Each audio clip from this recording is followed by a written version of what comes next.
Hello mga tol, at tayo nagbabalik para sa mga natitirang subscribers pa natin na may pakialam sa channel na to. Pag-uusapan lang natin kung ano yung plano sa channel na to, no? Pasensya na sa likod, ang gulo. Sa likod, yan pala.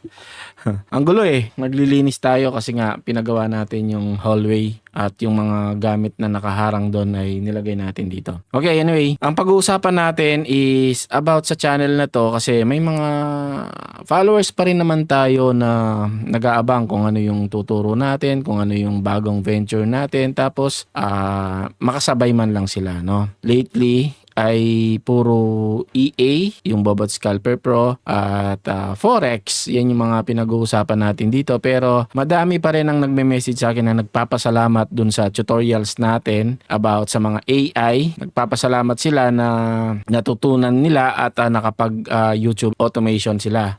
So itutuloy natin yung mga ganun kasi yung project natin dati na gumawa tayo ng course tapos binenta natin, may partner tayo doon, no, yung course about YouTube and AI music. So ngayon ang gagawin natin since wala na yung mga partners natin ay pamimigay na lang natin at i-upload natin sa channel na to unti-unti. Total meron naman tayong copies nun at pagka na-upload na yun, libre, no. Unlike kasi dun sa mga ginawa nating ibang mga tutorials na libre lang, dito ay limited. So yung main na mga info ay nasa course at yun ay i-upload natin. And then lahat ng mga pag-uusapan natin about sa channel na to, more on mga dagdag kita about online, mga negosyo, basta magka-extra income tayo. No, lately nga nabanggit ko, mukhang nagpiyok pa ako. Nabanggit ko is yung sa EA natin, no, which is di naman ganoon katindi yung kita sa benta, no, kasi usually yung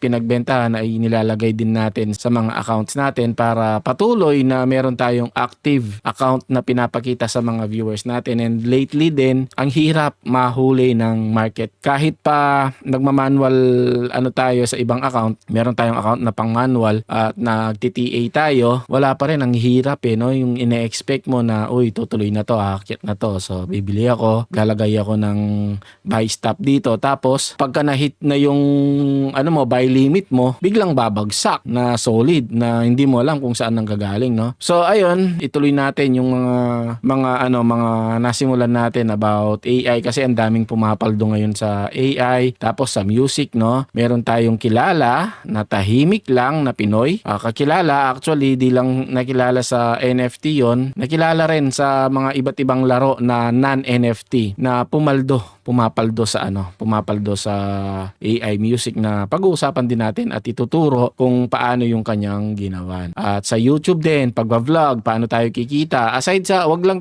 natin ilagay sa iisang basket yung investment natin, no. Pati yung mga bibilhin nating gamit dito ay syempre ikukwento rin natin, ipapakita din natin kung ano yung mga gamit na gagamitin natin para magkaroon tayo ng dagdag kita. Kagaya ng mga ito at yung Osmo Pocket natin, yan, at saka yung Action. Hindi ko binibili yung mga yan para lang enjoy.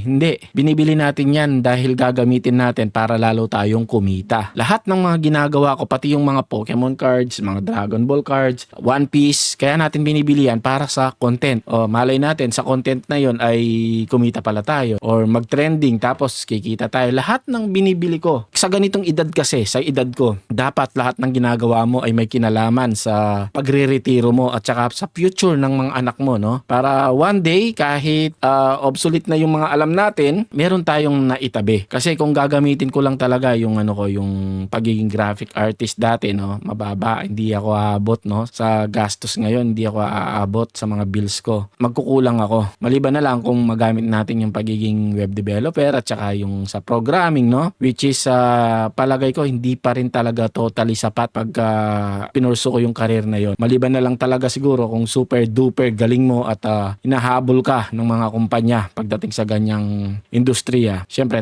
di naman tayo kilala at di naman ganun kaganda yung portfolio natin, no. Yon, lahat ay ituturo ko, lahat ng alam ko, basta pagkakitaan yung pagiging graphic artist, pagiging video editor, lahat pag-uusapan natin dito at yan, gagawin nating buhay na buhay yung channel. Pero sa NFT, ewan ko lang, no, ewan ko kung may chance pa sa NFT na kumita, no. Hindi na siguro mauulit yun. Lahat ng mga naging journey ko, kung paano ako nagsasurvive, yan, gawin natin yan. Masubaybayan ninyo, makasabay kayo. Di lang tayo sa EA, sa Forex, di lang tayo mag-i-stick dyan kasi napapansin tumatamlay na yung ibang mga nag-follow sa atin dahil nga sa NFT, dahil sa extra income, tapos biglang Forex na hindi naman nila gusto. Yan, pati yung affiliate, pag-i-e-com, yan, pag-uusapan din natin yan. Lahat ng may kinalaman sa dagdag kita at extra income, dagdag kita, extra income, pareho lang naman. Lahat ng may kinalaman dyan ay yan ang ating pag-uusapan. So, nag-inform lang ako itong video na to para i-inform kayo na yung mga susunod ninyong makikita, lalo na mga bago nating viewers ay tungkol sa Forex. Baka magtaka sila bakit nag-unbox ako ng